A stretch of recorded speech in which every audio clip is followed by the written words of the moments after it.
Well, tonight we're hearing from a local daycare on whether they could benefit from Governor Sanders' request to provide more funding to child care facilities. That's right. While this is a step in the right direction, some parents are still saying it isn't enough. KNWA's Dylan Nooner joins us now in studio and explains why this is not satisfying the needs of all parents. Dylan.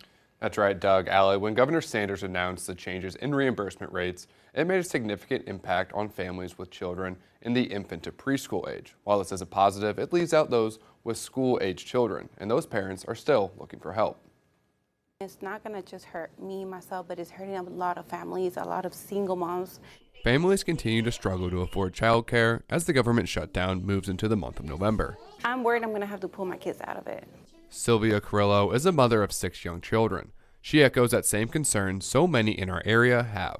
I'm just afraid I'm going to have to pull all my kids from there and then also pull up my little ones because it's just very expensive, and find someone to take care of them. It's like, are you going to trust that person? You know, my kids been there since they were, I think the youngest one was like 3 months old. On November 3rd, Governor Sarah Huckabee Sanders and the Office of Early Childhood allocated more funds to childcare. Director of the after-school program, Jeremy Baker, says this only helps select families. It was announced at the beginning of this week for early childhood, which is what you're looking at, kind of like that birth through 5 years old, your traditional daycare.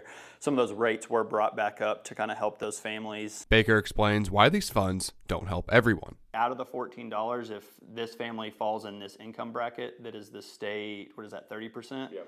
They're only getting $4.20 a day. So no one for school age is really even touching that 14. Okay. Because throughout here, they're allocating 100% for infant, toddler, pre-K, but we don't get 100% coverage even for after school. As a result, Baker says families are unable to afford their services. We've lost about 25 kids due to unenrollment, and probably about a third of those are families on the SRA, that were taking advantage of that can't afford their copays now, or just having to prioritize, in their budget what they can afford. A fear Carrillo has for her own family. I had considering thinking about, just staying at home, just because it is going to hurt me financially.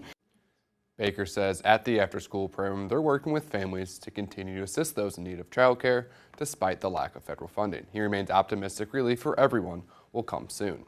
In studio, Dylan Nooner, KNWA, Northwest Arkansas News. All right, Dylan, thanks for that update.